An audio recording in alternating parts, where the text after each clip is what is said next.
Hola, ¿cómo están? Bienvenidas, bienvenidos a CNN Prime. Muchísimas noticias que revisar. Vamos con los titulares. El presidente Gabriel Boric valoró el acuerdo por una nueva constitución y aseguró que el gobierno va a facilitar el proceso. En tanto, la designación de los expertos continúa generando dudas entre parlamentarios. Por otro lado, desde el CERVEL cuestionaron el itinerario de elecciones y propusieron aplazar el calendario en un mes. 4 proyectos presentó el gobierno en materia de seguridad, a los que pondrá suma urgencia. Durante su visita a la comuna de La Florida, el presidente Gabriel Boric dijo que las iniciativas buscan combatir el crimen organizado y también nuevos tipos de delito. En temas internacionales siguen las manifestaciones en diferentes puntos del Perú tras la detención del expresidente Pedro Castillo. Las autoridades confirmaron que 8 civiles murieron y más de 100 policías resultaron heridos en las protestas. Durante su primera audiencia judicial, el exmandatario responsabilizó al actual gobernante Dina Boluarte de la crisis social. Y en el deporte, en Argentina se convirtió en el primer finalista de la Copa del Mundo de Qatar. Los albicelestes golearon por 3-0 a Croacia, acercándose un paso más a la ansiada tercera corona mundialista.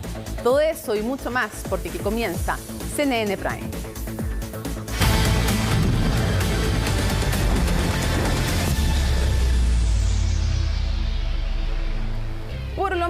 Por lo menos tiene celeste en la corbata. Así que ya, sí. Digo, albiceleste están de fiesta, favor, se lo merecen, se lo merecen. Quiero destacar el carácter detallista que tienes tú, porque esto es con intención. Siempre vengo con un color vinculado a alguna de las selecciones que están en juego. Ahora, Argentina, claro. Hubiera sido, en este caso, Croacia. Tengo que venir con un tablero de ajedrez de camisa. Por ejemplo. Más o menos. ¿O claro. no? Claro que sí. Un mantel. Un mantel, el clásico mantel chileno. Exacto. ¿Cierto? Que ¿por qué no? Parecido ahí a ya, solidarizamos con los croatas. Obviamente también hay una importante comunidad croata. Bueno, partiendo por... Por supuesto, sí, todos sabemos. Por el presidente. Claro, el presidente Boris, que tiene ancestros croatas, pero, lo siento, presidente, Punta Arenas. Los golearon, lo siento. Y otra cosa, el presidente de Croacia estaba en Chile, sí, vio acá esta derrota. La verdad es que hay muchos matices que apuntar. Lo cierto es que Argentina completó el mejor partido, no solo de del Mundial, de la era Scaloni, porque nadie esperaba que aplastara a Croacia. Era un rival muy duro. Mira, estas son imágenes en vivo del obelisco, para que veas la locura que provoca el hecho de que el albiceleste llegue a su 6ª final del mundo. La sexta. La primera en 1930, el Mundial número 1. Ahí perdió con Uruguay. Luego, campeón en 1978, campeón en 1986, finalista en 1990, pierde con Alemania, finalista el 2014, vuelve a perder con los germanos y ahora llega a esta final que tiene un valor simbólico muy relevante porque es el último mundial de Messi, porque es la copa que le falta ganar también al astro argentino, que a su vez está teniendo un momento dulce. Ha sido el mejor mundial de los 5 que ha jugado Lionel Messi. Y hoy día, con ese partido que uno dice, jugando así Argentina tiene para ser campeón. Sin lugar a dudas, multitudes, decenas de miles de personas en el obelisco para un festejo en vivo y en directo a través de CNN Prime. Les propongo revisar el compacto, ir a los goles, ir, como dicen los argentinos, a los bifes. Aquí está la manera en que el albiceleste derrotó a Croacia. Estadio de Luis Ail, arbitraje de Daniel Orsato de Italia. Y la verdad es que Argentina, salvo los primeros pasajes, siempre fue superior. Acá el tremendo pase de Fernández para Álvarez y el arquero Livakovic, que atropella al hombre del Manchester City. Lo embiste como si fuera un camión. Claro, esto es penal. Le había hecho un sombrero ante Álvarez. ¿Y cómo define Messi? Cruzado y arriba de zurda. Tremendo el gol de Messi, que se ha convertido ya en el jugador con más presencias en la historia de los mundiales. Minuto 39, ¿cómo arranca este muchacho? Julián Álvarez no era titular a comienzo del mundial, le ganó el puesto a Lautaro Martínez y anotó un golazo de antología. Y acá, como Bardiol, el mejor defensa en lo que va de la Copa, no puede con Messi, que por derecha se hace lo que quiere, un parque de diversiones, y cede para que Álvarez anote. Entonces, el 3-0, la victoria definitiva de la Argentina, que avanza a la final de la Copa del Mundo, aguardando a Marruecos o Francia, que van a jugar el día de mañana. Las posibilidades de Argentina en una eventual final han ido creciendo, porque es un equipo que va de menos a más, que ha mostrado autoridad para derrotar a un rival que llevaba apenas un gol encajado en toda esta Copa del Mundo y que con Argentina se llevó 3, que tiene un Messi fulgurante, pero un equipo que destaca. No estuvo Acuña, no estuvo tampoco Montiel, jugaron Molina, Tagliafico, lo hicieron fantástico. Incluso cuando ingresa Dybala en la segunda parte lo hace muy bien. Está con la varita mágica, yo creo, Argentina. Hay una sensación de que si no es ahora, ya no va a ser nunca. Y por lo mismo están demostrando partido a partido que tienen un gran nivel y mucha hambre por ganar esta Copa. Tenemos también las reacciones de algunos hinchas argentinos. La voz de la alegría albiceleste en este paso a la final. Sí, feliz. ¡Feliz! ¡Jugamos la final! ¡Jugamos la final del mundo! Con voluntad, con esfuerzo, con orgullo, Argentina. Así se llegó hasta acá. ¡Vamos, Argentina! Sí, emocionadísima. ¿Te sorprendió el resultado? Sí. ¿Qué jugador te ha gustado más hoy? Messi, pues. Impresionante, impresionante. Jamás pensé que Argentina le podía meter 3 a Croacia, jamás. Pero impresionaron. Un equipo que hay que tenerle cuidado porque seguramente son campeones. Una emoción, amigo. Se vive como todos acá, ¿viste? Es una locura, amigo. ¿Cómo se viene lo siguiente? Porque mañana hay otra definición. Marruecos-Francia. Tremendo eso, ¿eh? Claro, uno dice también un partido que es mucho más que fútbol. Yo creo que Francia es el gran favorito, pero Marruecos es un equipo que ha ido creciendo también, sorprendiendo de buena manera, y yo creo que, si hablamos de probabilidades, yo voy por 60-40. 60 para Francia, 40 para Marruecos. Mañana el estadio va a ser casi completamente marroquí, porque es la hinchada con mayor presencia en esta Copa del Mundo, y después viene la Argentina. Por lo tanto, no va a ser un partido fácil desde el pulso de tensión. Desde el fútbol yo creo que va a ser muy disputado. Marruecos es un equipo que te deja jugar y a Francia le encanta tener la pelota, pero yo creo que no da lo mismo que pasa. Porque si pasa Francia, mirándolo desde la óptica sudamericana, el panorama es más complejo para la Argentina, porque son dos equipos que necesitan tener la pelota. Y por lo tanto ahí la disputa va a ser más espesa. Si pasa Marruecos, yo creo que habrían algunos puntos a favor de la posibilidad de Argentina de conseguir para ellos su tercer título del mundo. En general tiendo a estar siempre con el equipo más nuevo o que menos posibilidades tiene, pero reconozco que quiero que gane Francia. Por diversas razones que no voy a detallar, quiero que gane Francia, entre otras porque me encanta cómo juegan. Es el mejor equipo del mundial. O sea, encuentro que es espectacular. Y además, si gana Argentina, luego frente a Francia, creo que siempre mejor que ganar, más difícil todavía. Porque más sabor tiene el triunfo y más emocionante es para el espectáculo un Francia-Argentina. O sea, si yo que no sé nada de fútbol lo tengo claro, o sea, es evidente. Estamos en confianza, ¿cierto? Es igual. Si de aquí no sale. De aquí no sale. Nadie te va a escuchar. Porque a mí me gustaría que fuera campeón de Argentina, lo he dicho y lo sostengo, pero 4 años bajándolos del pony a los periodistas, al medio, los futbolistas, va a ser tremendo. Van a estar ahí arriba, van a ser los mejores. Sabemos que van a ser los mejores. Que en la victoria ellos son como muy soberbios, y eso quizá es la única externalidad negativa. El resto, yo creo que para el mundo del fútbol, para la FIFA, para la expectativa orbital que hay, que Messi pueda levantar la copa, es una tentación muy grande. Ahora, yo creo que es muy bonito un partido Francia-Argentina. Sí, claro. Sería un gusto ver esos delanteros desplegados dándolo todo. O sea, cómo corren los franceses, a mí me impacta. ¿Y cómo lo frenaría Argentina? ¿Cómo aportaría Julián Álvarez? ¿Jugará de María o no? ¿Qué va a hacer Messi ahí? En el último Mundial, el 2018, 4-1 le ganó Francia. Lo borró de la cancha argentina. Pero ahora este equipo es distinto, tiene otro vuelo y está jugando muy bien. Yo no tengo idea si ha habido alguna vez una final del mundo entre Francia y Argentina. No, jugaron en octavos de final de Rusia 2018 y hasta ahí llegó Argentina. Nunca ha habido una... Pero debe ser de las finales más espectaculares que uno se podría imaginar. Actualmente sí, porque estamos sin lugar a dudas con el mejor equipo de Sudamérica enfrentándose a Francia, que para mí es el mejor equipo del mundo. O sea, sería como, no sé, un Brasil-España. Tal cual, como por ejemplo hubiera sido en su minuto un Brasil con Alemania. Claro. ¿Cierto? De esa estatura, de esa estatura. Ahora, como lo hemos dicho varias veces también, desde el año 2002 que la Copa no viene a esta parte del mundo.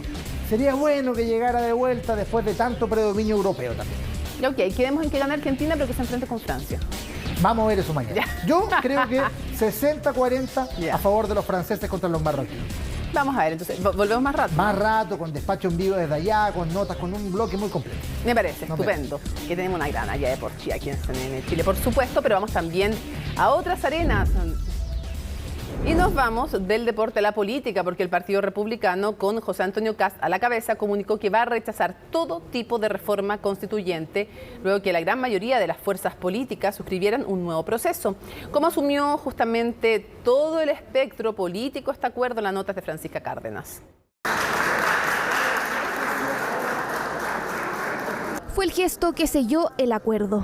3 meses de negociaciones, de idas y vueltas, hasta que los partidos, unos más entusiasmados que otros, dieron curso a un nuevo proceso constituyente.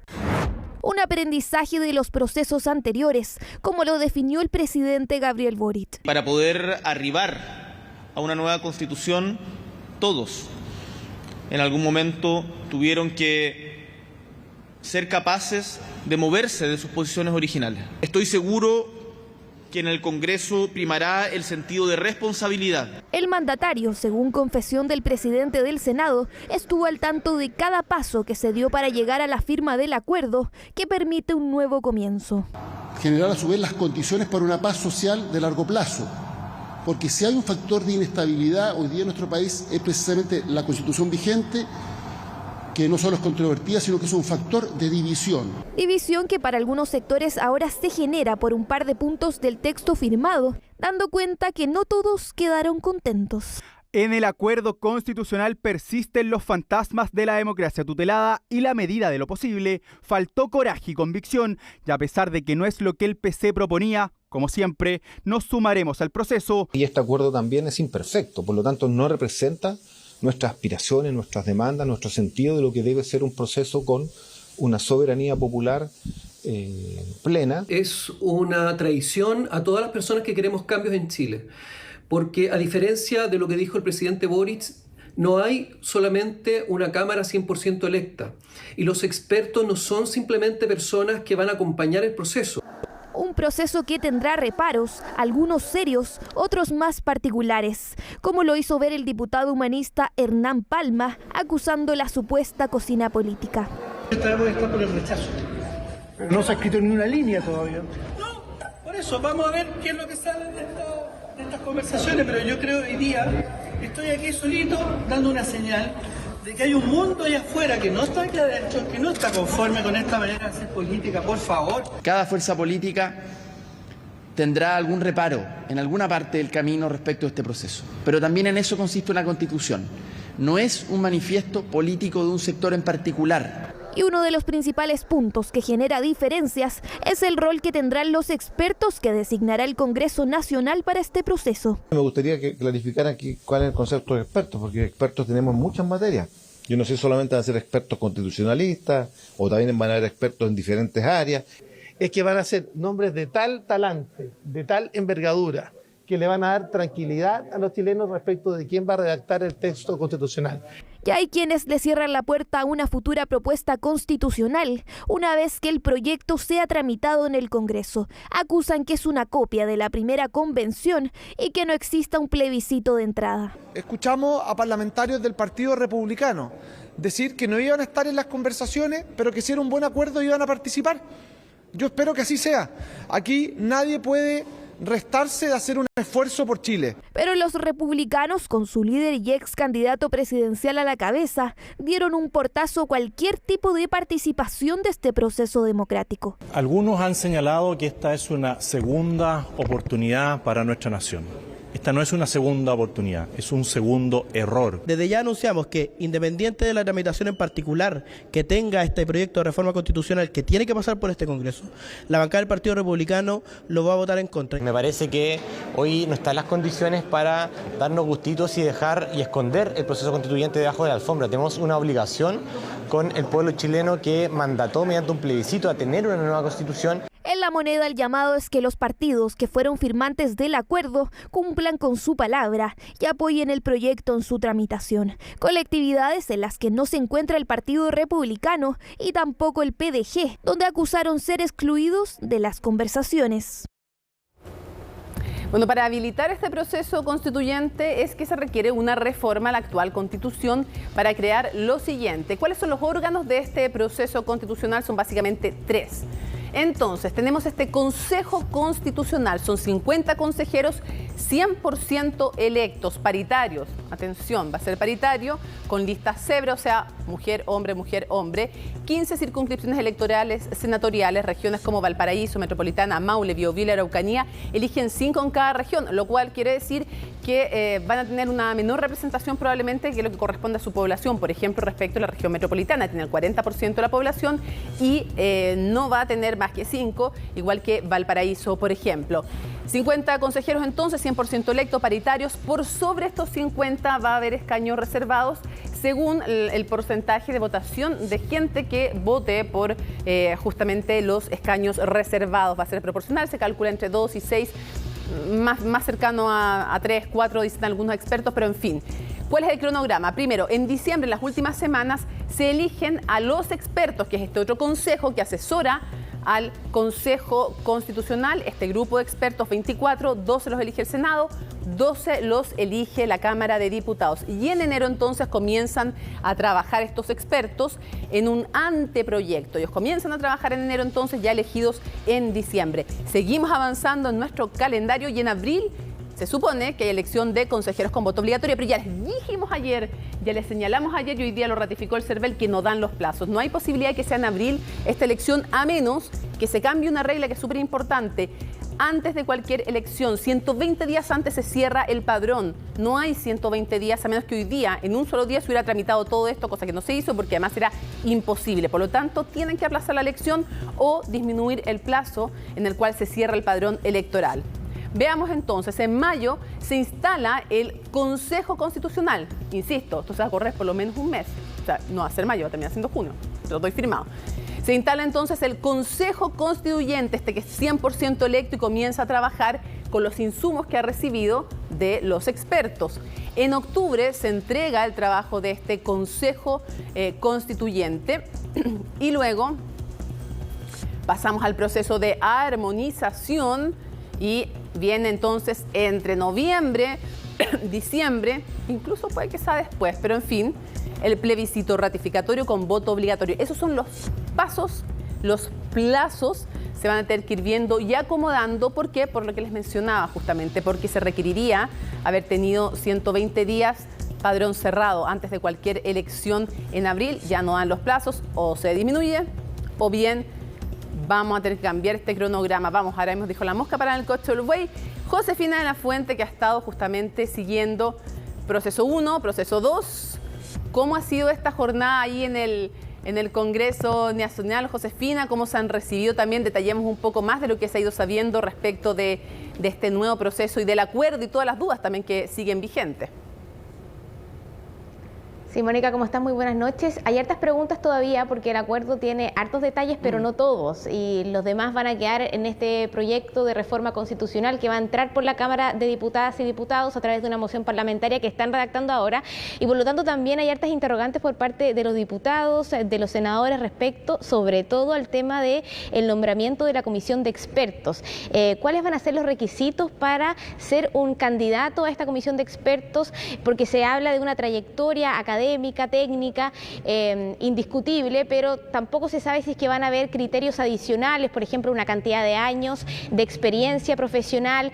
Eso se está discutiendo y debería estar esa bajada en el proyecto de reforma, que yo sé que se está trabajando lo más rápido posible, con un par de abogados hasta el momento que están redactando esta propuesta. Después, obviamente, se van a sumar más expertos, seguramente se va a socializar con los jefes de bancada, porque este proyecto entra por la Cámara de Diputadas y Diputados. ¿Qué es lo que se espera? Idealmente podría ingresar la próxima semana, pongámosle el lunes. Y ahí tienen expectativas de que se vaya despachando rápidamente de la Cámara de Diputados, porque el gobierno ya ha anunciado que le va a poner toda la urgencia que sea necesaria. Y entonces, según los cálculos de la ministra Sexpress, Ana Ley Uriarte, que dio aquí en el Congreso, si es que se le ponen todas estas urgencias e ingresa la próxima semana, podría estar despachado desde el Congreso Nacional a fines de diciembre, dijo ella, o a principios de enero, expresó la secretaria de Estado. Vamos a revisar esas declaraciones y después seguimos comentando. Lo que nos interesa a nosotros es que sea con la máxima celeridad. Si este proyecto logra entrar la próxima semana, ponemos todas las urgencias, etcétera, podríamos estar hablando de que esté ya listo a fines de diciembre o principios de enero. Ya, está claro, Josefina, que tiene que haber modificaciones y está claro también que la idea es que mientras más amplio sea la votación que tenga este acuerdo, es más fácil después sustentarlo frente a la ciudadanía. Ahora, me parece que hay claridad, lo conversábamos ayer en Aquí se debate, hay claridad en que explicarlo no va a ser simple y que tratar de relevar el rol de este Consejo de Constituyente, de estos 50 miembros, va a ser súper importante, así como también empezar a ver la efectividad electoral. ¿Quiénes se van a aliar con quiénes? ¿Hasta dónde las alianzas también para lograr obtener un buen resultado electoral? Sí, por ejemplo, hoy día yo estuve preguntando a la oposición respecto a las posibilidades que se aliaran, por ejemplo, republicanos con Chile Vamos, pero decían que es muy pronto para saber eso y por el momento me descartaban que haya cualquier tipo de discusión en esa línea. Sin embargo, desde el oficialismo ya hay varios que han manifestado la intención de que haya una lista electoral que vaya desde el Partido Comunista eventualmente hasta la Democracia Cristiana para maximizar también el rendimiento electoral. Y desde el oficialismo también ven con preocupación parte del acuerdo porque se establece el sistema electoral del Senado que, según el punto de vista de varios de los partidos de gobierno, subrepresenta regiones donde tienen bastante buen rendimiento electoral, como por ejemplo la región metropolitana o la quinta región, y por lo tanto ahí creen que podrían estar en desventaja. Además han surgido algunas críticas, pese a que desde el oficialismo de la oposición los que firmaron el acuerdo están relativamente conformes, sobre todo sobre el hecho de que se haya logrado firmar un acuerdo. Desde el oficialismo manifiestan algunos cuestionamientos por el rol de los expertos, por ejemplo, porque consideran algunos que quizás tiene demasiada influencia en la parte final, porque los expertos pueden objetar o dar observaciones al trabajo de este Consejo Constitucional, se pueden aceptar o se pueden rechazar por este Consejo, en ese sentido tendría la última palabra, pero en algunas instancias se pasa a una comisión mixta, donde hay una igual representación de expertos y de electos, y ahí por un quórum que es 3/5, entonces se aprueban o se rechazan ciertas modificaciones. Cuento corto, el rol de los expertos, que podría ser bien incidente al final de este proceso, preocupa un poco a Prodignidad, pero de todas maneras dicen que es lo que hay, en el sentido de que es lo más que pudieron conseguir, considerando que también tuvieron una derrota importante en el plebiscito del 4 de septiembre. Y respecto al tema de los plazos, lo adelantábamos ayer también, tú lo decías, efectivamente era extremadamente optimista este itinerario constitucional porque establecía elecciones en abril, y ya sabemos que el Servicio Electoral puso plazos que hacen bastante difícil que se concreten esas elecciones en abril. Bueno, el Servicio Electoral no los puso, sino que está básicamente transparentando lo que hay, haciendo advertencias respecto a lo que está en la ley, y algunos dicen que se consideró poco cuando se estaba discutiendo, pero bueno, ya se hicieron las advertencias y de todas maneras saben que va a tener que moverse seguramente el calendario a elecciones en mayo y plebiscito eventualmente diciembre, fines de diciembre, porque estaba puesto para fines de noviembre. El presidente del directorio del Servicio Electoral dio declaraciones hoy bien relevantes para esta discusión. Pasemos a escucharlas. La vez anterior, entre el acuerdo y la ley de reforma constitucional, hubo un plazo casi de mes y medio. Ahora, mes y medio, se repite esto, y sobre todo con la complicación de las fiestas de fin de año, puede ser ley. Y en ese caso, bueno, puede que no se llegue a abril por los plazos, pero yo no le veo mayor problema en que el mismo calendario sea mayo, la elección de los consejeros, y diciembre, que normalmente hemos hecho elecciones en diciembre, excepto las presidenciales segunda vuelta, el plebiscito. Bien, ahí bien claro el presidente del Consejo Directivo del Servicio Electoral, esos plazos seguramente van a tener que moverse, y lo otro es que aquí esperan, como yo te decía, que se tramite con relativa celeridad.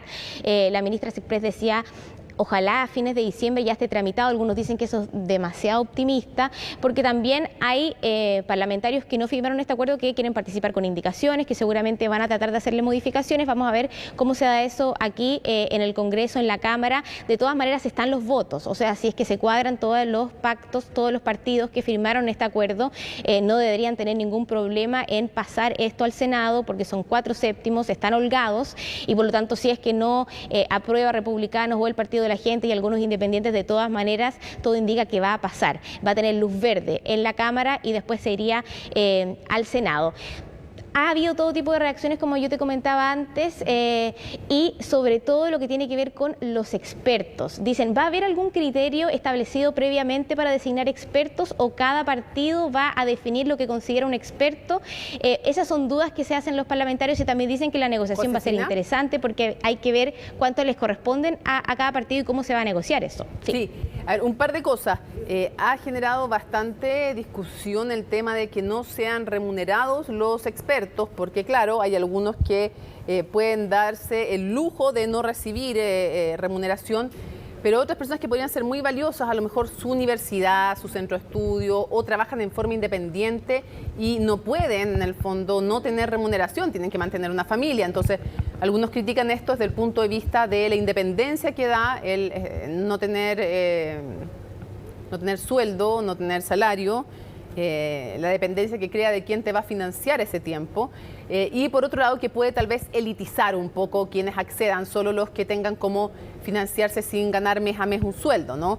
Eso por un lado. Y lo otro que te iba a decir es que también se ha comenzado a dar algunas señales respecto ya no de los expertos, sino que de los consejeros de la elección, porque ayer en Aquí se debate, Lautaro Carmona, desde el Partido Comunista, ya no solo le hizo un guiño a la DC, diciendo que le parecería que podría ser interesante una lista desde el PC a la DC, sino que hasta demócratas, y también lo ratificó Natalia Piergentili, la presidenta del PPD.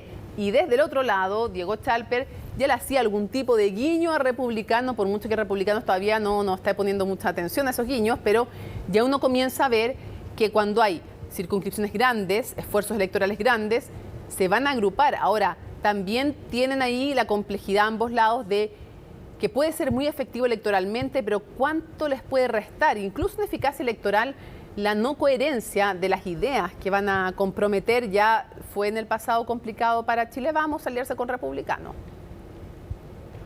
Sí, Mónica, quería hacer también una precisión respecto del tema de ad honorem, porque eso no está específicamente en el acuerdo. Yo creo que se va a cambiar. Y también después hacían aclaraciones de que había que ser cautelosos, porque no estaba en el escrito, nosotros lo leímos y no estaba ahí, y por lo tanto lo que nos dicen es que esto podría cambiar, porque en el proyecto de ley podrían hacerse modificaciones, porque no hubo acuerdo en la misma mesa de negociación ayer respecto a este tema. Habían algunos que planteaban que no era buena idea eso, y por lo tanto no está definido, y lo que decía el presidente de la Cámara, Vlado Mirosevic, es que es lo que se conversó, claro, en la mesa, pero no es algo que esté zanjado en el acuerdo y por lo tanto es algo que podría modificarse. Y yo creo que se va a modificar efectivamente, pero también hay que mencionar que hoy día Vlado Mirosevic, cuando habla él, el presidente del Senado y el presidente de la República, Vlado Mirosevic insiste en el tema. Por lo tanto, claro, no es que surja de la nada este tema de que es un ad honorem. Él lo dijo, digamos. Entonces, creo que ahí se creó una cierta confusión y me parece evidente que se va a tener que cambiar, porque si no quiere decir que solamente algunos podrían acceder a este puesto y otros muy relevantes, muy importantes, con muchas ganas, no. O sea, yo creo que eso me parece que está súper claro que va a tener que ser modificado y va a tener que tener algún tipo de remuneración, y esto ya es opinión, me parece muy bien que así sea, o sea, está bien, digamos, no...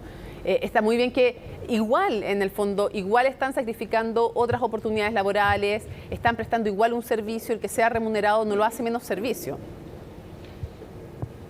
Sí, tal cual. Hubo una especie de confusión, podríamos decir, porque algunos acá decían, ojo, se conversó, efectivamente, habían varios que estaban a favor, eso es cierto, pero no quedó zanjado, no fue un acuerdo y por lo tanto no está en el papel que se dio a conocer el día de ayer, donde están establecidos todos los temas. Bueno, el tema de los expertos da para mucho, o sea, ha sido muy comentado aquí en los pasillos en el Congreso Nacional. Sobre todo eso reportó Estefanía Bustamante. Vamos a ver su informe. Hoy día no me atrevo a hacer pronóstico, pero vamos a... Ahí viene bajando el presidente del Senado, Álvaro Elizalde, con el presidente de la Cámara de Diputadas y Diputados, Vlado Mirosevic. Les voy a hacer muestra de una copia del acuerdo por Chile, pero lo más importante es las firmas de quienes han suscrito este acuerdo. Está llamando la tercera. 14 partidos y 3 movimientos estamparon sus firmas en un solo documento tras casi 100 días de negociaciones. El resultado, un Consejo Constitucional de 50 consejeros electos por la ciudadanía a través del voto universal y obligatorio, además de una comisión de expertos con 24 integrantes designados por el Congreso. Van a ser personas destacadas que presten este servicio a la República. Si tal vez nosotros no hubiésemos empujado con fuerza, tal vez no tendríamos este acuerdo que tenemos hoy día. Logramos que 24 especialistas son los que propongan el texto constitucional. Así se destrabó el nudo, con 2 expertos nombrados por la Cámara y otros 12 por el Senado, todos ratificados por un quórum de 4/7, el criterio de selección, según el Acuerdo por Chile, personas de indiscutible trayectoria profesional, técnica y académica. Hay algunos que hablan de años, los años puede ser quizás un cortapisa para personas que tienen quizás la experiencia o tienen conocimientos específicos en determinadas áreas, por lo tanto yo creo que cada partido es responsable de determinar a las personas competentes. Tanto la Cámara como el Senado tienen un conjunto de asesores, de profesionales que han estado permanentemente ayudándonos en materias constitucionales y creo que por ahí debiera ir la solución. Está sonando la música de Misión Imposible. Esto fue una misión difícil, pero no una misión imposible, para poner las cosas en su lugar. Porque no fue fácil dar con la fórmula, no solo por quiénes serán, sino que también por cómo participan. En enero comenzará la redacción de un anteproyecto, base para discutir y redactar la nueva Constitución. ¿Qué ocurre cuando hay diferencias entre los expertos y el Consejo Constitucional? Ahí se habla de una comisión mixta. Pero cuando algo no se acuerda en la comisión mixta, dice vuelve al comité de expertos. Pero bueno, la soberanía reside en los que son electos. Nosotros vamos a tratar de clarificar esas partes que todavía están un poco ambiguas. Cuando una sugerencia de la comisión experta no sea aprobada y tampoco rechazada con un quórum de 2/3, volvería a una instancia mixta, compuesta de 6 expertos y 6 consejeros. Si no logran resolver la controversia, volverá a manos de la comisión, que deberá presentar una nueva propuesta al Consejo. Estas 24 personas serían 24 personas de confianza de los 2 grandes bloques. Esos expertos van a ser quienes tengan la manija del proceso constituyente. Hubiésemos preferido un órgano 100% electo, incluso con expertos adentro, pero ratificados de alguna manera por la ciudadanía. Y esto que lo tenga que nombrar el Congreso, claramente es un punto que nosotros cedimos. Pueden ser profesores de Derecho Constitucional, nosotros hemos hablado desde Teo Rivera, puede ser el expresidente Lago. El Congreso también elegirá el comité técnico, conocido como el árbitro. Serán 14 juristas propuestos por la Cámara y ratificados por el Senado. Su labor, revisar las normas aprobadas para determinar una eventual inadmisibilidad acorde a las bases. Y esperamos que aquellos que hoy día no están en el acuerdo, el día de mañana se sumen y tienen la oportunidad de hacerlo en el Senado de la República, votando, por ejemplo, la reforma constitucional. Reforma que esperan esté lista a fines de diciembre o a principios de enero. 10 días después de su promulgación, el Congreso votará el listado de expertos que escribirán la idea matriz de la nueva Constitución. Ya, seguimos entonces analizando este proceso, vamos a continuar en aquello, dar cuenta de que entra por la Cámara de Diputadas y Diputados este proceso de reforma constitucional que requiere de 4/7, los votos ya están y también comienzan a hablarse de los quórum. ¿En qué sentido? En que con 3/5, que es más bajo que 2/3, hay sectores que pueden quedar fuera y no ser necesarios en los acuerdos, por eso que desde el Frente Amplio también previendo, yo me imagino que pueden haber acuerdos que les haga que parte de la Prodignidad no sea necesario, es que pensaban que era mejor en esta ocasión los 2/3. Sí, tal cual, eso es una discusión interesante y se habló varias veces el tema del quórum y también se supo que el Tribunal de Convergencia Social era de los que abogaba por un quórum de 2/3, a diferencia de todos los demás, él fue bien insistente en esa línea, así que finalmente quedó 3/5, ese es el quórum general que tienen los consejeros para tomar decisiones y es el mismo quórum que se necesita también en la comisión de expertos, por ejemplo, si es que se quieran hacer observaciones a algo que haya emanado de este Consejo Constitucional. Es un poco enredado el proceso y también le ha costado a los mismos protagonistas explicarlo, pero es una mixtura clara entre ambas posiciones, el 100% electo y este órgano mixto que propusieron desde Chile Vamos. Respecto a los expertos, ya se están pensando nombres, aunque algunos dicen que es demasiado adelantado. Hay algunos que fueron parte de la mesa de negociación que planteaban que los expresidentes, por ejemplo, pudieran ser parte de esta comisión de expertos. A otros esa idea no les convencía para nada.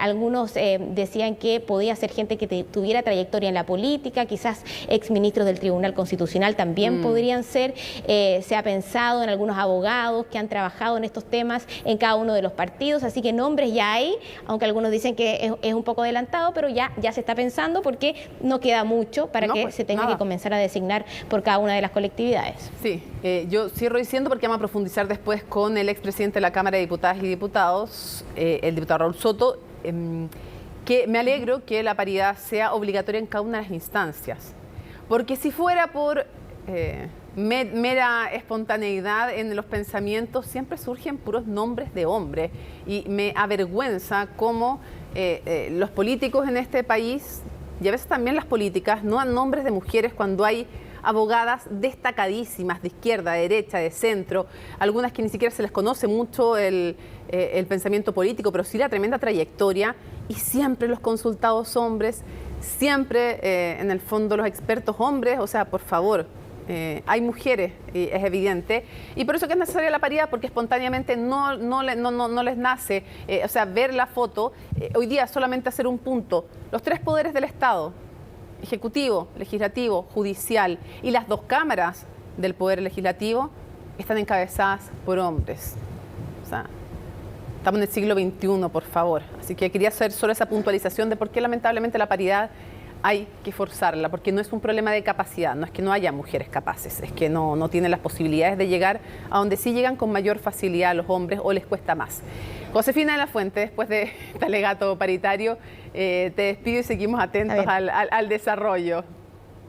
Descansa, mujer, descansa. Oye, quiere decir una última cosa. Por favor. Una última cosa. A ver. El ex secretario general de la Convención Constitucional, John Smock, está trabajando en cuál podría ser el reglamento de este nuevo órgano. Así que tiene harto trabajo John Smock, porque le han encargado también ver cómo se podría adaptar ciertos reglamentos a el del futuro órgano, así que en eso están también, y también no es fácil, digamos, porque es un órgano distinto al anterior. Vamos a ver cómo trabajan en eso, pero se le ha encargado a él, entre otros también, la misión de hacer ese reglamento. Sí, y él tiene un comparado que es bastante ya conocido, un comparado de las cosas que funcionaron bien, las que funcionaron mal durante el proceso constituyente anterior. Fue una de las figuras más populares transversalmente. Sí. Don John, de hecho, más respeto. Y ya hay nombres que hablan de que querrían que él asumiera de nuevo ese cargo en el nuevo proceso. Yo no sé si él va a querer, digamos, no sé si el Senado va a estar y el Congreso va a estar dispuesto a aquello, pero bueno, pero de que ya está circulando la idea de que él vuelva a tomar ese rol porque fue muy bien evaluado, sigue en carpeta y está circulando su nombre ya entre varios personeros, entre altas autoridades. Gracias, Josefina. Seguimos atentos. Buenas noches. Chao. Bueno, y hoy el gobierno anunció la entrega de más de 2.000 nuevas patrullas de carabineros. El anuncio se hizo en la comuna de La Florida, donde el presidente Gabriel Boric también apuntó al reforzamiento de la agenda de seguridad. Veamos los detalles con Valentina Nieto. Es el registro de una doble encerrona captado por uno de los vecinos de este edificio en la comuna de Ñuñoa. Fueron alrededor de 10 sujetos los que primero interceptaron a una pareja de adultos mayores cuando estos llegaban a su domicilio en Avenida Sucre. Luego, a solo 100 metros de distancia y en la misma cuadra, los delincuentes robaron el automóvil de una mujer. Robos violentos de vehículos que, según cifras de Carabineros, alcanzaron los 12.000 en el último año. El plan ANEL, el plan Centauro y en realidad la prevención que hoy día nosotros estamos focalizando tiene relación con la fiscalización y el control. Fiscalización en la que el reforzamiento policial ha sido crucial. Son 2.600 vehículos nuevos de Carabineros los que el gobierno se comprometió a entregar de aquí al 2024. Un primer paso que se cumplió este martes en la comuna de La Florida con la entrega de 227 nuevas patrullas policiales. Habían quienes en mi equipo decían, ¿cómo vamos a ir a La Florida si el alcalde Carter nos pasa pegando? Cualquier comuna de cualquier región, sin importar el color político de la autoridad de turno, donde tenemos que estar. Claramente el problema de la seguridad no se resuelve ni con ideas de derecha ni con ideas de izquierda. No podemos pedir a empleados públicos que todos los días arriesgan su vida salen de sus casas sin saber si van a regresar, que ni siquiera tengan vehículos que funcionan. Y es que hasta el 2022 más de la mitad de los vehículos policiales a nivel nacional no estaban operativos. El compromiso es continuar con los reforzamientos, una iniciativa que los vecinos de la comuna valoran. Me parecería excelente. Bien bueno. Sí, obvio. Sobre todo en las horas como después de las 6 de la tarde. Una cosa así. Siempre va a ser mejor que haya mucha más dotación y que de alguna forma se vayan igualando y equiparando, digamos, el tema de seguridad en otras comunas que son más pudientes que otras. Entre más hay, mejor, más seguridad para andar en la calle tranquilamente, porque uno ya no puede salir muy tranquila a la calle. Esto que está detrás nuestro son autos, pero no son solo autos. Estos autos son en realidad carabineros, porque cuando las flotas de vehículos policiales funcionan, se multiplican los carabineros. Estos vehículos policiales pasan a mejorar ostensiblemente lo que son los tiempos de respuesta, pasan a mejorar la prontitud, la seguridad, la cercanía también y sobre todo aspectos que están relacionados con la emergencia. Y es que durante este 2022 los delitos violentos aumentaron de forma importante en la Florida, mientras que entre el 1 de enero y el 11 de diciembre de 2021 hubo más de 1.400 de estos ilícitos. Este año ya son más de 2.300, lo que significa un aumento del 64%. Entendemos el momento país que estamos viviendo, pero por sobre todo nos hacemos cargo entendiendo que hay comunas, como la Florida y distintas comunas de la región que requieren una presencia distinta. Nueva dotación de vehículos que busca reforzar el contingente policial no solo en la comuna de La Florida, sino que en todo el país y que busca enfrentar la crisis de seguridad que hoy se ha convertido en la principal preocupación de la ciudadanía. El Ministerio de Salud se reunió con representantes de las ISAPRES y senadores para analizar la situación de las aseguradoras privadas tras el último fallo de la Corte Suprema. Las empresas advirtieron pérdidas por 41.000 millones de pesos anuales tras la decisión tomada. ¿De qué se trató esa decisión? ¿Por qué los afecta? Nos cuenta Ángela Rayman.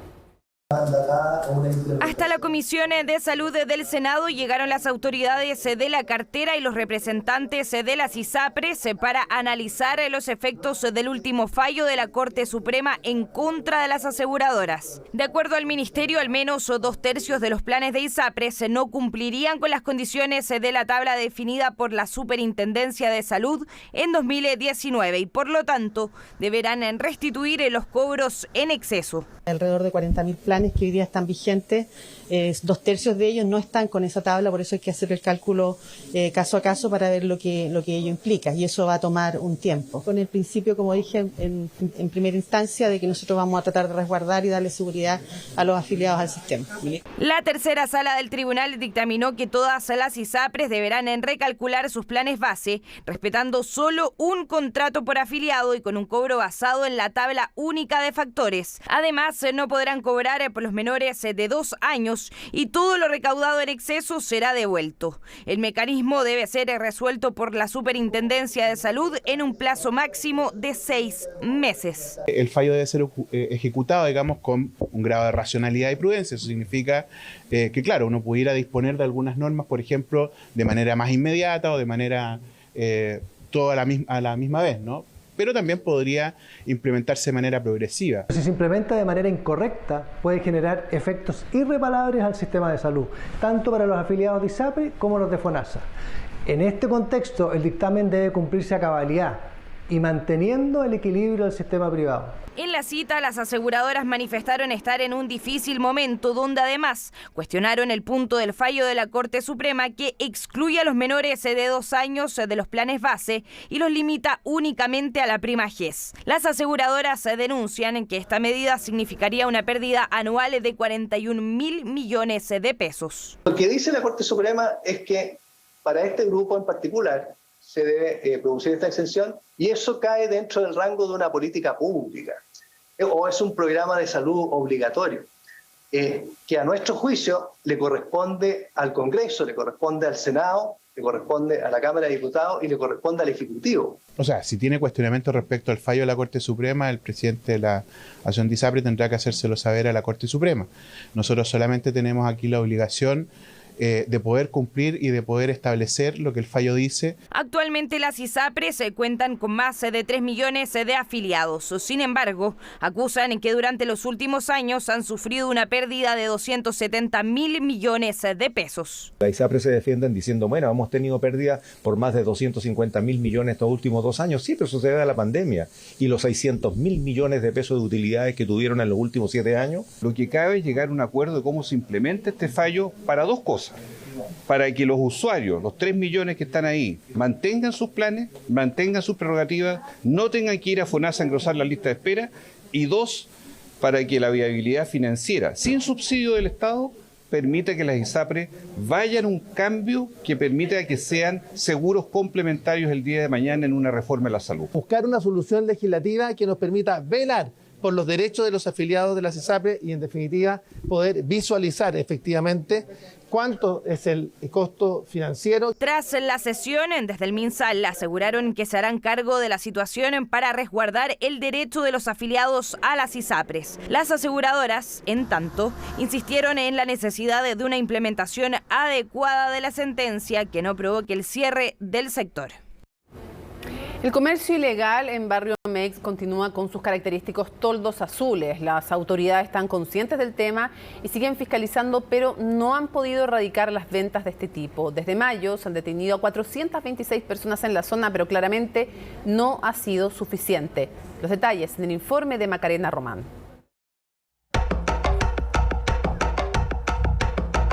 Dos realidades completamente distintas a solo una cuadra. La intersección de Bascuñán Guerrero y Salvador Sanfuentes muestra lo que está pasando en todo el barrio Meix.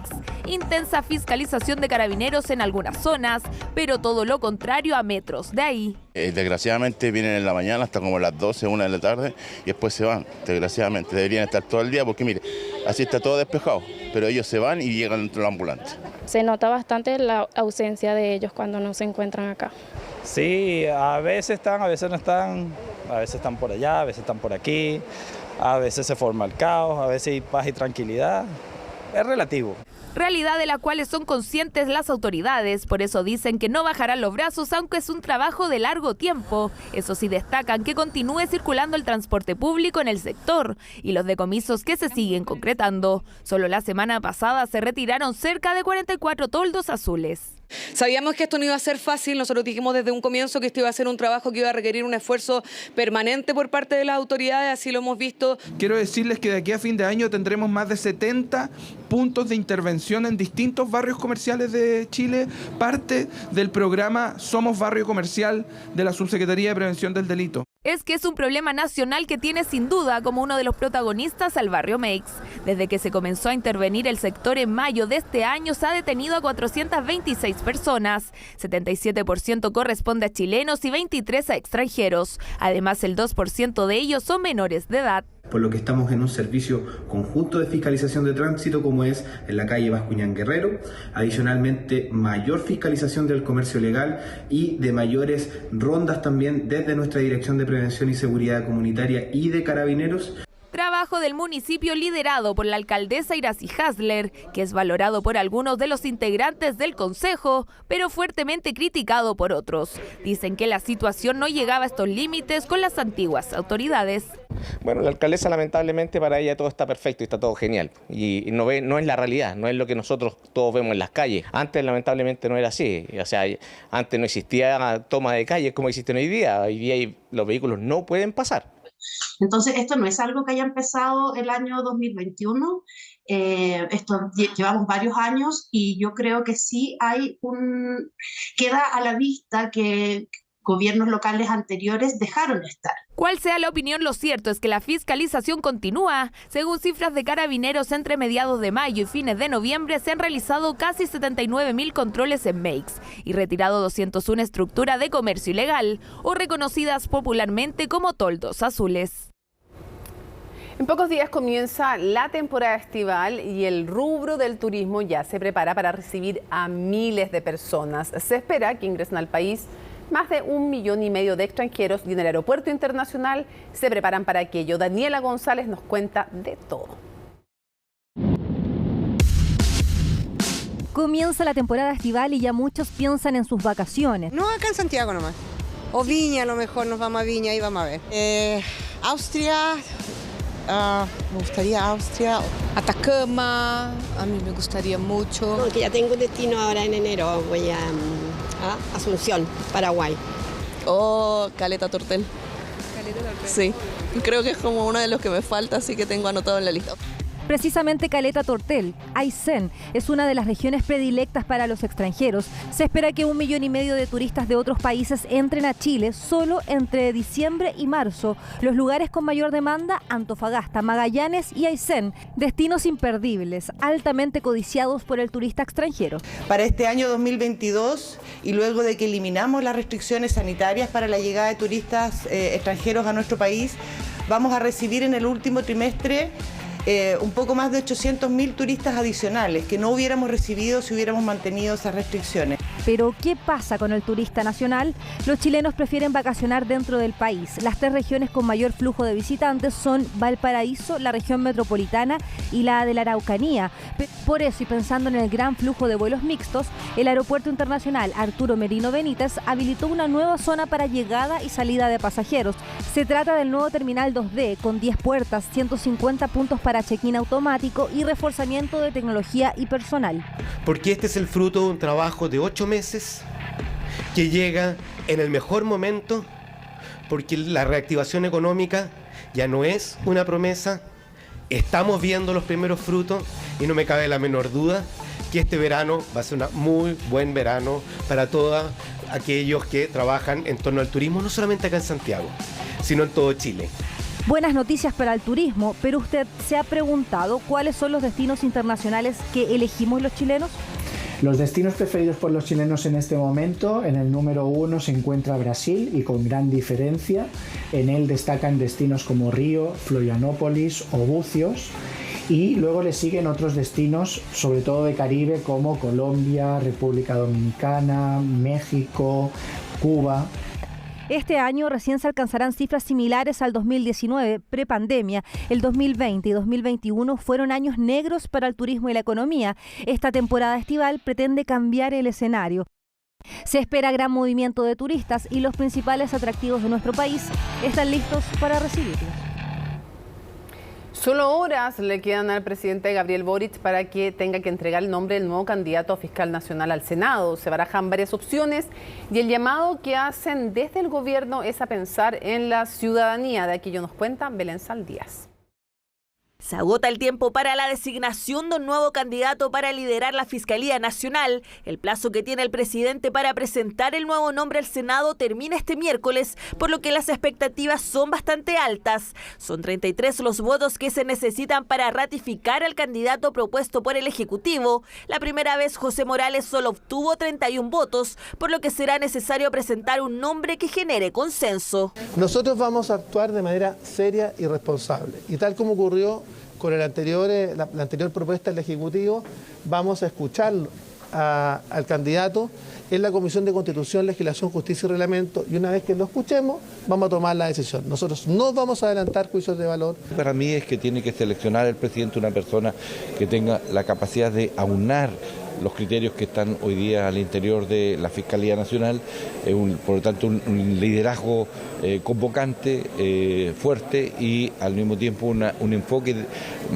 también desde la región, desplegar más la Fiscalía, robustecerla. La quina entregada por la Corte Suprema la compone la directora de la Unidad Especializada Anticorrupción y Jurídica de la Fiscalía Nacional, Marta Herrera, el fiscal regional de Aysén, Carlos Palma, el actual suplente del fiscal nacional y jefe regional de Los Ríos, Juan Agustín Meléndez, la persecutora regional de Ñuble, Nayalet Mancilla, y el abogado Ángel Valencia. Estos dos últimos ingresaron tras la fallida primera designación. Yo preferiría un nombre de una mujer, esa es mi preferencia personal, creo que le haría bien a la Fiscalía un liderazgo femenino, pero finalmente yo voy a apoyar el nombre que el gobierno proponga al Senado. Creo que el Senado no estaría a la altura del discurso político que hay sobre la delincuencia, el combate al crimen organizado, la persecución del delito, si nuevamente hace fracasar el liderazgo de la institución por 8 años. Es muy importante que el presidente escuche cuáles son las opiniones que existen dentro del Senado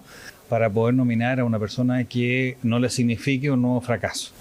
Hay algunos nombres que distintos senadores pueden favorecer, pero lo importante es que se haga el trabajo de ver cuáles son los que concitan las mayorías. Hay nombres que suenan más que otros y preferencias dentro del Senado también, por lo que serían varias las alternativas que se estarían barajando, pero ¿qué factores debiera tomar en cuenta el gobierno para realizar la elección? Me parece que es fundamental, sobre todo, intentar determinar cuál es el mejor nombre para dirigir la Fiscalía, quién tiene mayor liderazgo, quién puede realizar los cambios que se necesita que se produzcan en esa institución y quién, dentro de la propia institución como externamente a ella, da mayores garantías de poder recuperar la esquiva confianza ciudadana en la institución. Factores que se estarían tomando en cuenta por parte del gobierno para que no ocurra lo mismo que en la primera designación. Estamos buscando a la mejor persona.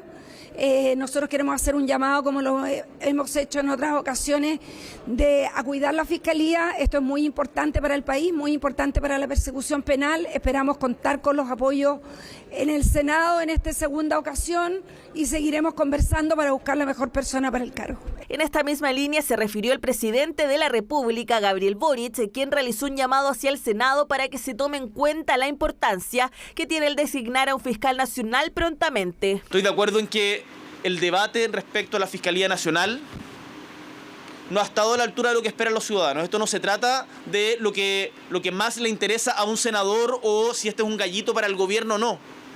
La pregunta es cómo fortalecemos la persecución del delito.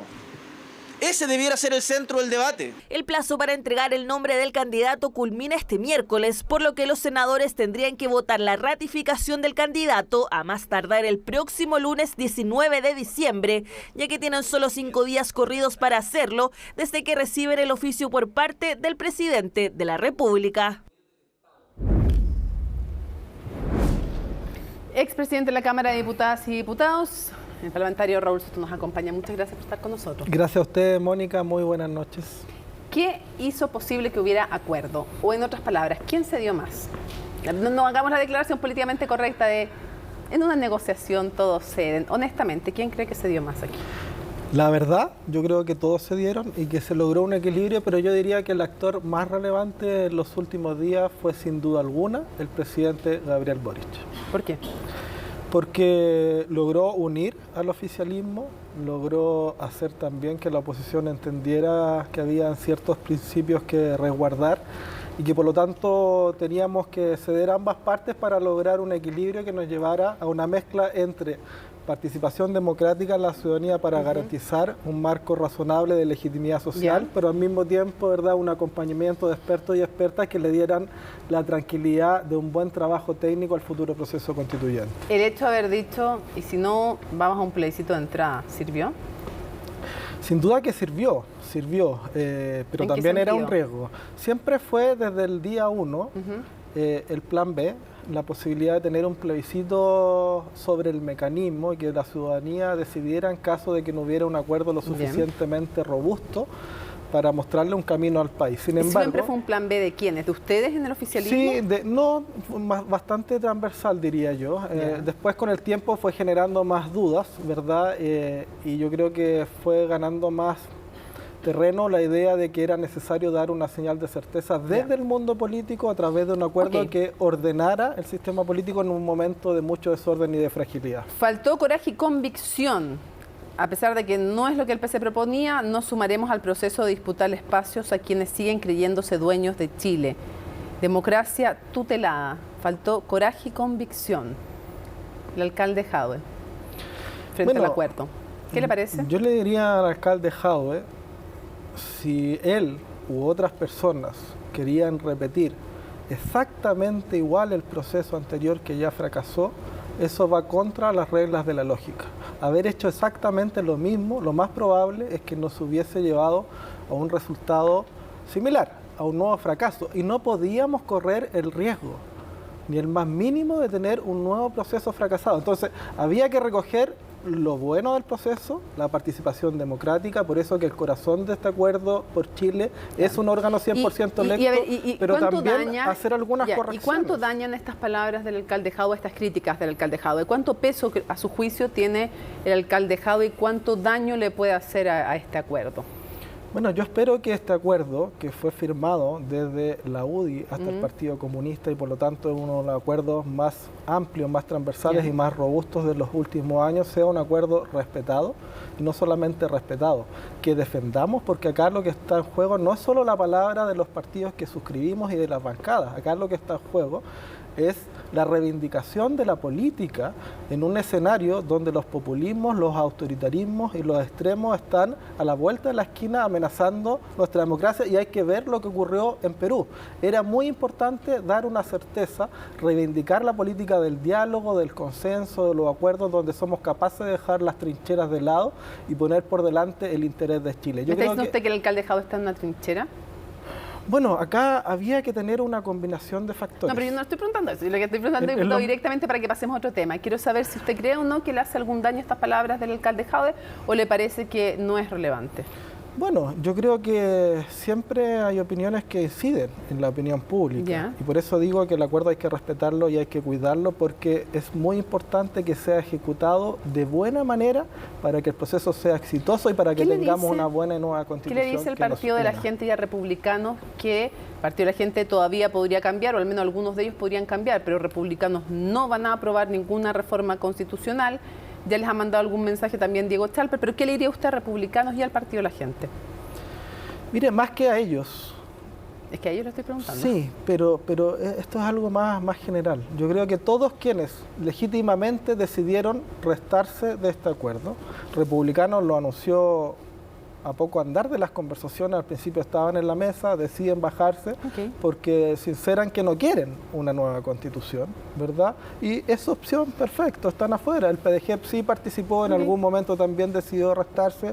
Bienvenido sea, todas las opciones en democracia son legítimas, pero los partidos que suscribimos, desde la UDI hasta el Partido Comunista, vamos a defender con dientes y muelas este acuerdo constitucional, y lo vamos a defender de los populismos, de los autoritarismos y de los extremos, que son los riesgos que tiene hoy día nuestra democracia. ¿Por qué estaban sentados en la mesa de negociaciones, se preguntan mucho, tanto amarillos como demócratas, si no son partidos políticos? Bueno, efectivamente son partidos en formación que tienen parlamentarios, pocos, pero tienen. En el caso de amarillos tiene un parlamentario, el diputado Joanet. En el caso de demócratas tiene 2 senadores, la senadora Rincón y el senador Walker, y por lo tanto suman a los 4 séptimos que se requieren. Pero más allá de eso, la incorporación de amarillos y de demócratas se da en el momento cuando aparece una mesa paralela que pone en riesgo la mesa formal que llevamos desde el día 1 junto al presidente del Senado, Álvaro Elizalde. Esa es una mesa que se crea justamente para generar ruido, para deslegitimar el proceso y para tratar justamente de echarlo abajo, ¿no?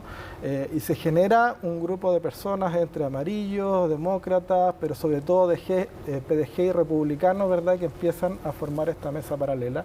En ese momento nosotros tomamos la decisión junto a Álvaro Elizalde de invitar a la mesa formal a amarillos a través del diputado Joanet y a demócratas a través del senador Walker, que después fue reemplazado en esa labor por la senadora Rincón, y ahí pasan a formar parte oficial de O sea, esta fue para mesa. Desactivar este conflicto más que por la representatividad que tenían. Al poco andar, a las pocas horas, la mesa paralela pierde fuerza, prácticamente se desarma y se transforma en un show comunicacional que fue bastante lamentable. Sí, fue para desactivar esa amenaza al proceso más que por la representatividad que ustedes le atribuían. Pero también porque aportaron mucho, sumaron al debate, a la reflexión, ¿verdad? Y aportaron mucho. Ambos, en distintos Amarillo fue funcional a la derecha, como ha dicho la ministra del Interior. La ministra del Interior dice que la derecha los ocupaba como escudo. ¿Fueron funcionales o no a la derecha, Amarillo, desde su perspectiva? A mí no me gusta hacer ese tipo de calificaciones. ¿No le gustaron esas declaraciones en tolerancia cero? Yo creo que es legítimo en un proceso de conversación y de negociación política que existan estrategias, que existan alianzas. Creo que se generaron 2 grandes alianzas. Por un lado, amarillos con Chile Vamos, y por el otro, el oficialismo, Aprodignidad, Socialismo Democrático, más la DC y más demócratas. Ojo, ahí hay una alianza bien interesante que incluso si se llega a proyectar a futuras elecciones puede tener una fuerza electoral muy importante para enfrentar los próximos desafíos. Justamente, porque viene la elección de 50 consejeros constituyentes, que son este órgano de 50, que es el que redacta con los insumos de los expertos, de los 24 expertos, La pregunta es, ¿qué tan amplia cree usted que puede ser la alianza electoral? Porque están además apostando a subrepresentar regiones grandes donde le va bien normalmente al actual oficialismo. Por lo tanto, más difícil tienen la cosa y tampoco es que estén tan bien evaluados. Entonces, se ve un escenario complejo y lo saben, lo dicen incluso explícitamente. La pregunta es, ¿a qué habría que apostar? ¿De dónde hasta dónde una alianza electoral para enfrentar esa elección? Sí, la elección de consejeros... Lautaro Carmona decía, desde la DC, no, decía desde demócratas al PC. Lautaro Carmona, ¿usted coincide? Bueno, el deseo del presidente Gabriel Boric es que sea la mayor unidad más amplia posible, ya porque entendemos que va a ser una elección, la de consejeros constitucionales, muy competitiva. ¿Él se los ha manifestado donde así al probablemente presidente, estamos en diputado? desventaja, así lo ha manifestado, lo hemos conversado durante los últimos días. Es una definición que tiene que tomar cada partido, en particular el PPD, que es mi partido, ¿verdad? Tiene que tomar una decisión institucional. Hay una posibilidad que se ha manifestado de tener 2 listas, pero yo diría que se va a terminar imponiendo el ímpetu de tener la mayor unidad posible. Vamos a trabajar por ese esfuerzo y ojalá que esta alianza que se generó al interior del proceso de conversación para este acuerdo por Chile, este acuerdo constitucional que es del oficialismo más la DC o incluso demócratas, pueda de alguna u otra manera generar también, ¿verdad?, una fuerza electoral importante. Cuando el presidente ha hablado con ustedes de la alianza más amplia posible, ¿lo ha pensado así de amplio? ¿Así se ha conversado? ¿Así de amplio es la idea? Lo más amplio posible. Obviamente que se ha generado una sintonía importante, particularmente con la democracia cristiana, pero yo diría también con demócratas. Tuvimos una estrategia común bastante interesante en este proceso. Un par de cosas, sí, lo que pasa es que no me aclaraba si lo decía así el presidente. No, si eso quería saber si el presidente también se lo imaginaba así. No me lo aclara usted. Un par de cosas breves para que vayamos zanjando cosas como técnicas. Está claro que los plazos los contaron mal, ¿no? Porque necesitan básicamente ¿cuántos son? 130, 140 días. 140 días. 140 días para cerrar el padrón electoral antes de cualquier elección. Tan claro es que van a tener que correrlo el calendario, ¿no? No necesariamente. Usted sabe que los órganos del Estado se adecúan a los mandatos legales. O sea, podría modificar la ley. Y que las leyes se pueden cambiar. Lo que sí queremos es que sea un proceso que la parte administrativa y operativa funcione bien y por lo tanto hay que ver cuánto nos podemos apretar el cinturón para hacer calzar el itinerario constitucional dentro de los plazos que estamos estableciendo. O se corre el itinerario o se acortan legalmente los plazos de cierre de padrón. Es una posibilidad que hay que conversar con el CERVEL. Sí. Ya, ok. Lo otro, expertos no pagados ha sido bien criticado en el sentido de que mucha gente que puede ser valiosa, pero que vive de su sueldo y que tal vez su empleador no le va a decir, no se preocupe, tómese unos meses para trabajar en esto, no podrían participar. ¿Cree usted que van a tener que ser pagados los expertos?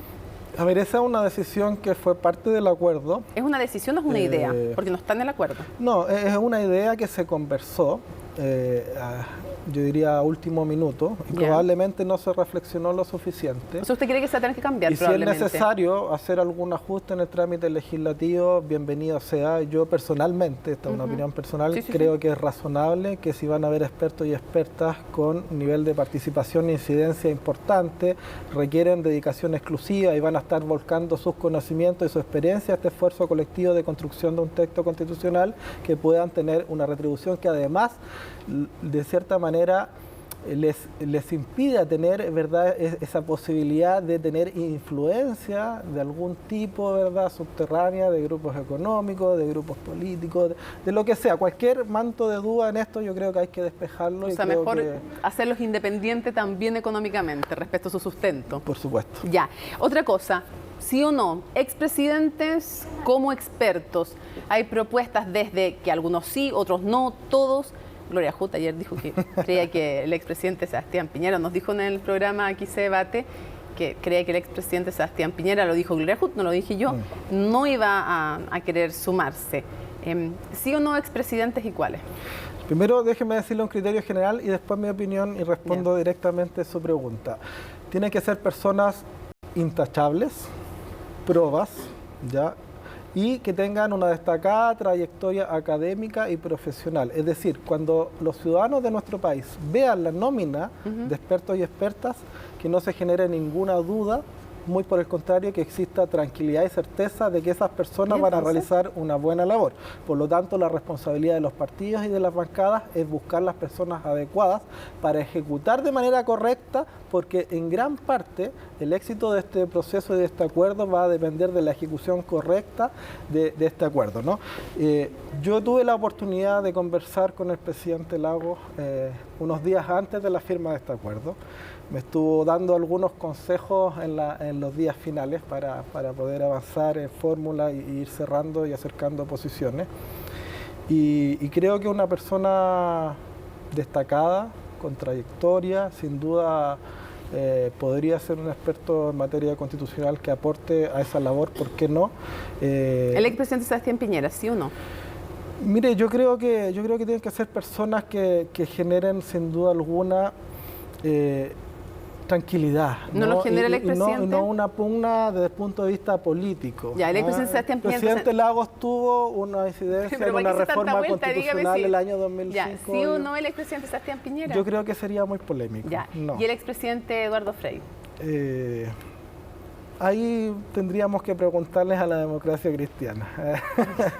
Dele compartir al córner. Pero... ¿La expresidenta Bachelet? Bueno, a mí personalmente me encantaría, pero no creo que esté ya disponible. Claro, si estamos pensando... Ahora, más allá de estos grandes nombres, presidentes muy respetados, que ojalá mucha gente de la academia, de las universidades, premios nacionales de distintas disciplinas. Algo bien importante. Probablemente de cuánto incida este consejo electo va a depender cómo lo reciba la ciudadanía. ¿Cuánto va a incidir en verdad? O más bien, ¿cómo cree que está recibiendo la ciudadanía? ¿Qué percepción tiene usted de cómo está recibiendo la ciudadanía este acuerdo?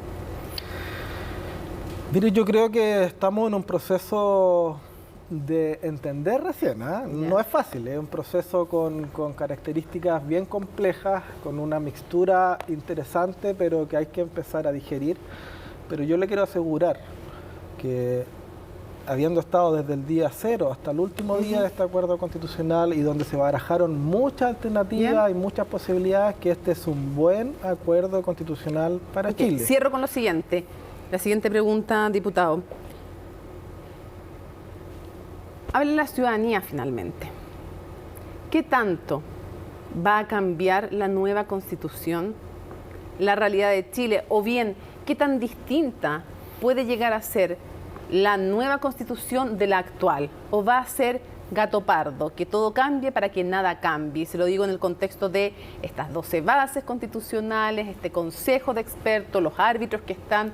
Porque claro, existe la legítima duda de en los ciudadanos y las ciudadanas, ¿qué tanto realmente pueden deliberar los constituyentes o consejeros o como se llamen? ¿Realmente hay posibilidad de hacer una nueva Constitución o va a ser una manito de gato? Yo tengo la certeza, Mónica, que este va a ser un cambio constitucional sustantivo, relevante, con transformaciones muy profundas. Van a fijar las reglas del juego de nuestra convivencia democrática para las próximas décadas, pero no va a ser un proyecto refundacional de Chile, no va a ser un programa de gobierno ni de la izquierda, ni de la derecha, ni del centro, va a ser un marco de acción institucional donde van a caber todos los proyectos políticos en un contexto democrático, y eso es algo muy relevante porque de eso se tratan las constituciones, que todas las visiones políticas, sociales, religiosas, de toda índole, nos sintamos parte, porque eso nos va a llevar al final del camino a un plebiscito de salida con un apruebo, espero que sea muy masivo y que tengamos una constitución por muchos años más. Diputado, muchísimas gracias por acompañarnos en CNN Prime. Que tenga muy buenas noches. Muchas gracias a usted, muy buenas noches.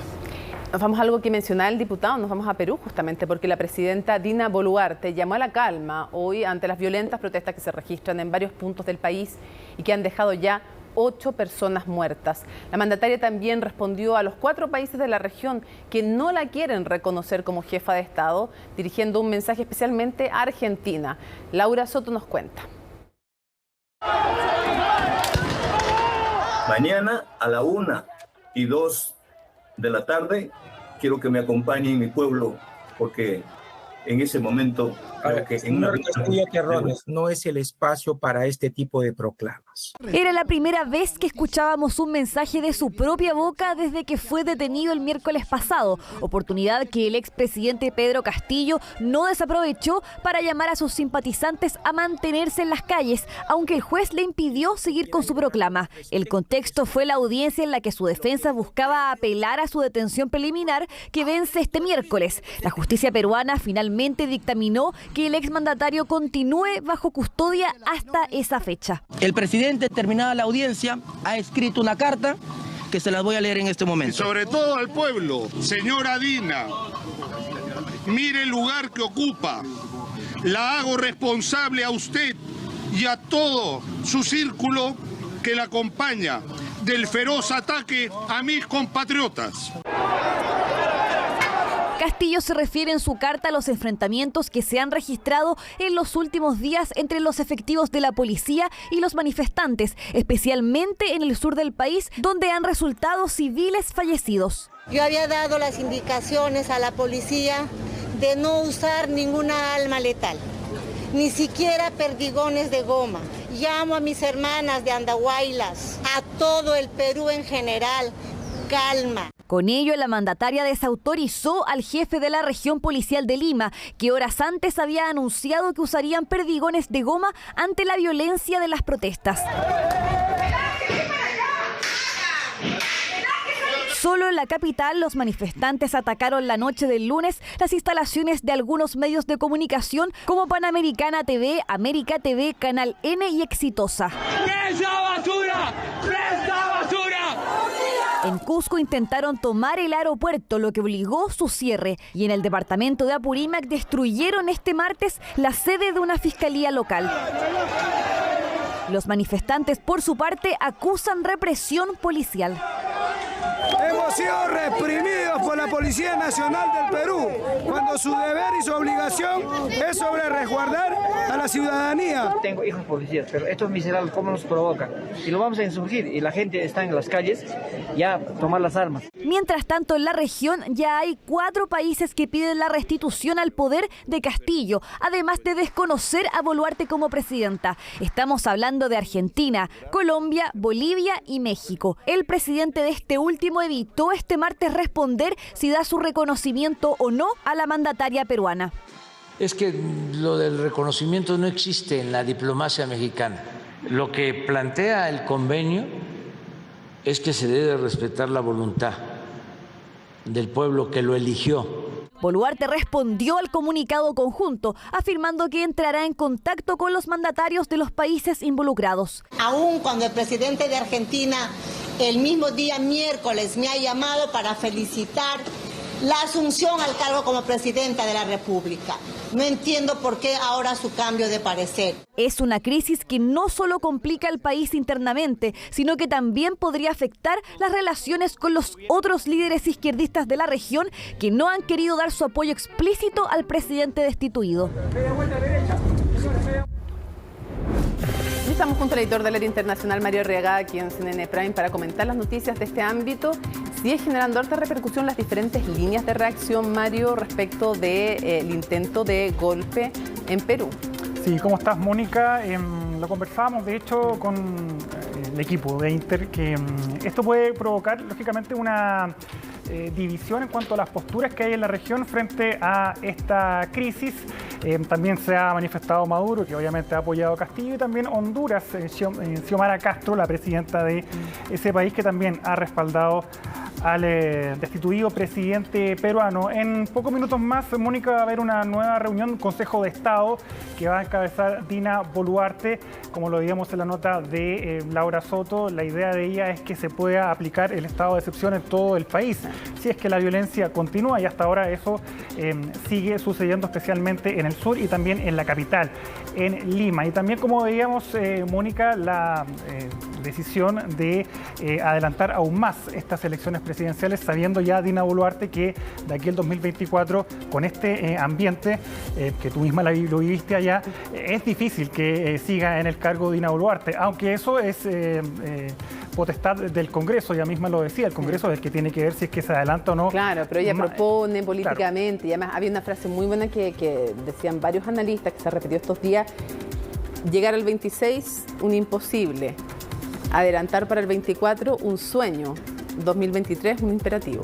O sea que en el fondo, que lograra llegar al 2023 básicamente ya sería un éxito, y lo que sí se dice es que igual adelantar elecciones para el 2023 sería lo más razonable, pero que debía haberlo hecho mucho antes para no dar pie a esta semana de protestas, sino que haber fijado, llegando al poder, haber fijado, nos decía el diputado Carlos Anderson, nos decía, llegando al poder, lo primero que debe haber dicho en su primer mensaje fue: voy a adelantar elecciones, y no comenzar a dudar, que dio pie para todo esto.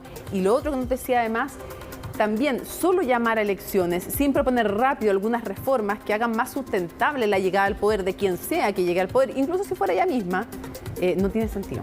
Sí, pero bueno, hoy día estuvo en varias pautas Dina Boluarte, y por sus palabras, a mí me da la impresión de que ella quiere deshacerse lo más rápido posible, insistiendo, Mónica, de que ella es una presidenta de transición, que llegó acá por circunstancias que la Constitución la tiene que dejar a ella después de lo que pasó con Pedro Castillo, también desligándose de lo que hizo este autogolpe de Estado Pedro Castillo, porque hoy día nuevamente el destituido presidente fue muy duro con Boluarte, usurpadora, la tildó de usurpadora. Por lo tanto, ella también está viendo que esta crisis... Ahora, porque cuando le llegó el poder recién, tenía la ilusión, efectivamente, y fue súper tajante las primeras declaraciones. Nosotros estuvimos ahí en el Palacio de Gobierno, en Lima, cuando hace la primera oportunidad en que se encontró con la prensa. Y la primera pregunta que le hace la prensa internacional se la pudimos hacer, y fue justamente: ¿adelanto no elecciones? Y fue: no, yo completo hasta el 2026.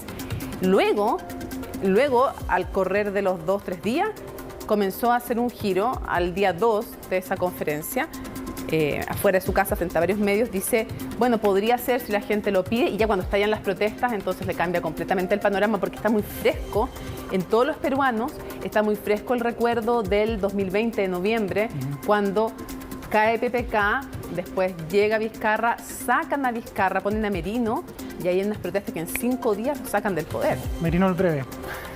Sí, Merino el Breve, exactamente. Merino el Breve, y después Sagasti, creo que es el que termina finalmente. Sí, que logra terminar, y que se ha mantenido en silencio. Intentamos conversar con él y nos dijo que no hasta que designara gabinete. Le hemos seguido insistiendo y aún no quiere hablar. Yo creo que porque ve, evidentemente, no es muy dado a las entrevistas, el expresidente Sagasti, pero además porque ve muy líquida también la situación todavía. Sí, ahora, claro, la clase política está tan desprestigiada que también corre el peligro de que se convocan elecciones anticipadas. ¿Quién va a ser finalmente? Bueno, unos temen, ¿sabes a quién? Antauro Humala. Antauro Humala. Se dice que es una de las posibilidades. El fujimorismo todavía se mantiene en silencio. Alta fragmentación, cualquier combinación puede ser. La última fueron 18 candidatos.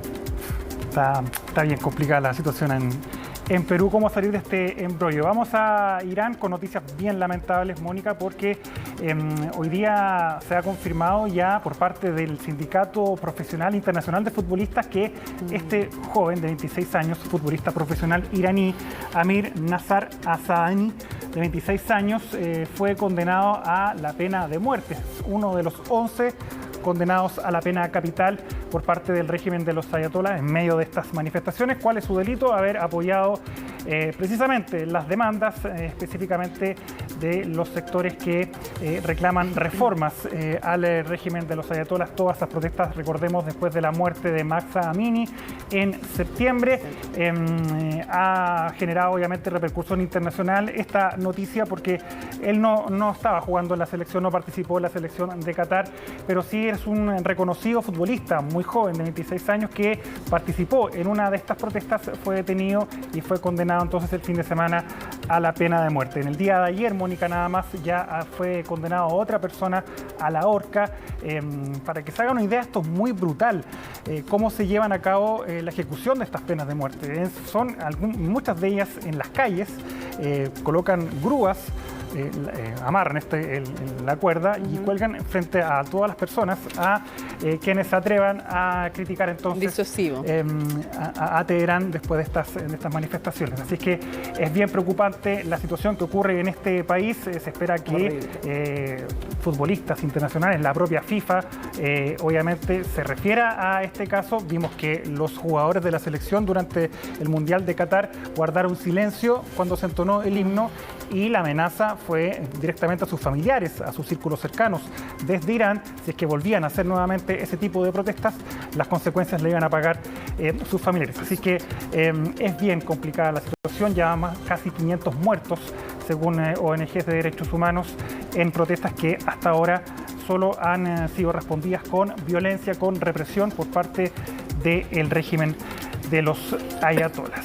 Vamos a cambiar completamente de tema, Mónica. Mientras nosotros nos estamos muriendo acá de calor, en Europa ya se está sintiendo el frío y Reino Unido fue uno de los principales o primeros países que ya vivió una ola de frío extremo. Hasta menos 17 grados llegaron los termómetros, en una situación que también generó víctimas fatales. Lamentablemente 3 niños que murieron cuando cayeron a un lago que estaba congelado. Todo esto también, Mónica, en momentos en que Putin redobla su amenaza energética con Europa y las alternativas que le va quedando al viejo continente para enfrentar esta ola de frío son bien escasas. Veamos el informe, dice el Guerra.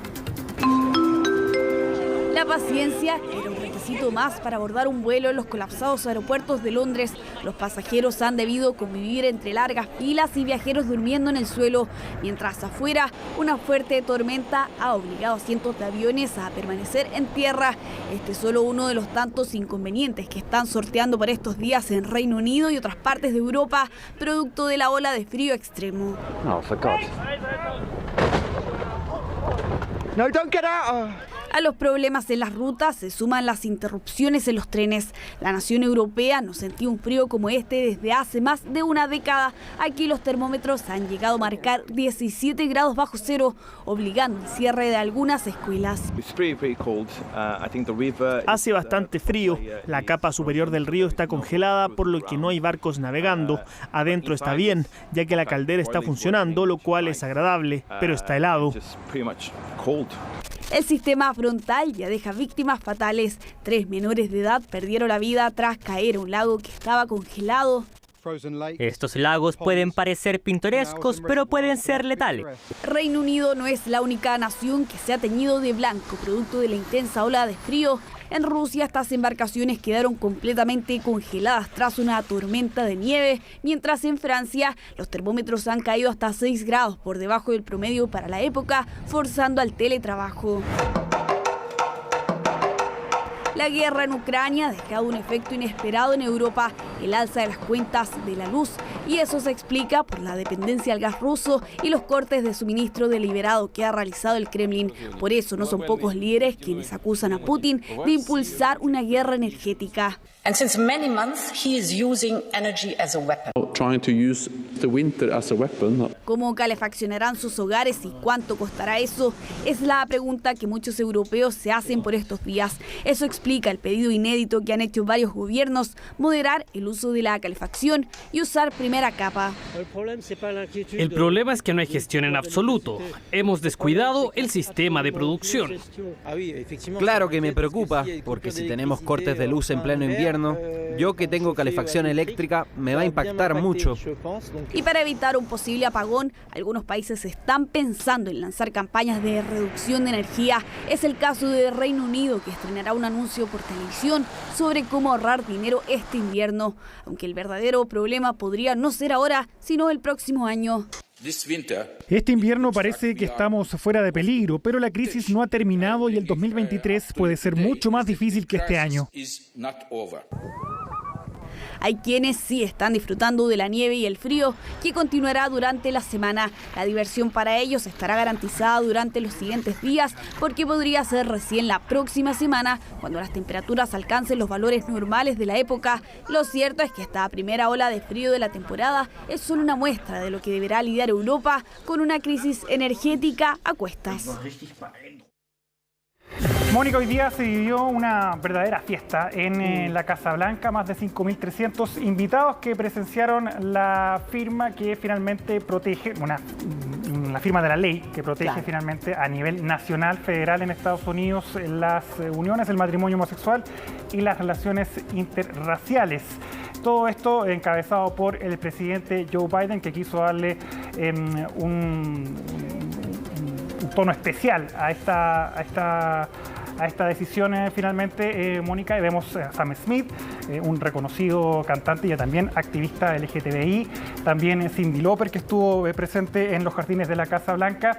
¿Y por qué hizo esto Joe Biden? ¿Por qué impulsó esta ley que finalmente protege a nivel nacional el matrimonio entre parejas del mismo sexo y también las relaciones interraciales?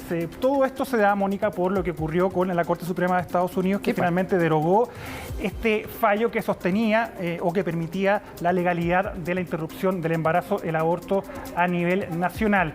Esto llevó al mandatario demócrata a impulsar entonces esta ley, que contó con el respaldo también de varios legisladores republicanos del partido de la oposición, para que precisamente no ocurra, dice Biden, algo similar a lo que ocurrió con la Corte Suprema, esta decisión de abolir este fallo que permitía entonces la legalidad del aborto. Como te decía, un evento que fue obviamente muy destacado por el mandatario, que dijo: solamente el odio se vence con el amor. Ya ha sido un presidente y también un político que históricamente ha apoyado al matrimonio homosexual. De hecho, Biden fue uno de los, cuando era vicepresidente, fue uno de los propulsores de esta iniciativa durante el gobierno de Barack Obama. Así es que con esto entonces se protege el sector de las minorías o de las disidencias sexuales, que a Biden por lo menos ha sido un sector que lo ha apoyado bastante, y él le responde entonces con esta ley y con esta actividad entonces que estuvo no solamente a activistas, sino, como veíamos, a distinguidos artistas y también activistas que defienden obviamente los derechos de la comunidad LGBT. Súper buena noticia, este blindaje al matrimonio igualitario. Y te iba a decir que hay lo vamos a subir a las redes sociales, me comprometo. Hay una argumentación que hace en su momento la Corte Suprema cuando habla que no hay nada más bello, que no es obligación querer casarse, pero que dice que para muchas personas no hay unión más perfecta que aquella, y que por qué se la van a negar a dos personas adultas del mismo sexo. Y la argumentación que hace la Corte Suprema norteamericana en favor, en su momento, del matrimonio igualitario es una joya jurídica y es preciosa desde el punto de vista de la humanidad también. Lo voy a rescatar para encontrarlo porque es muy bonito ese párrafo que ha sido ocupado y citado en muchas partes del mundo posteriormente, años, décadas a veces después, para argumentar de por qué tiene tantos sentidos desde el punto de vista de la humanidad y también del derecho, el matrimonio igualitario. Sí, fue una pareja de lesbianas que llevó a cabo este fallo hace un par de años atrás, al igual que el aborto, el Roe versus Wade. Aquí también hubo un fallo específico y fue una pareja lesbiana la que abrió el camino a que finalmente se aprobara el matrimonio en distintos estados. Súper. Nos vemos, Mónica. ¿Nos vamos a la pausa, pues? Vamos a la pausa y volvemos con el deporte. Ya viene Rodrigo Herrera aquí a CNN Prime con CNN Deportes. Pausa y regresamos.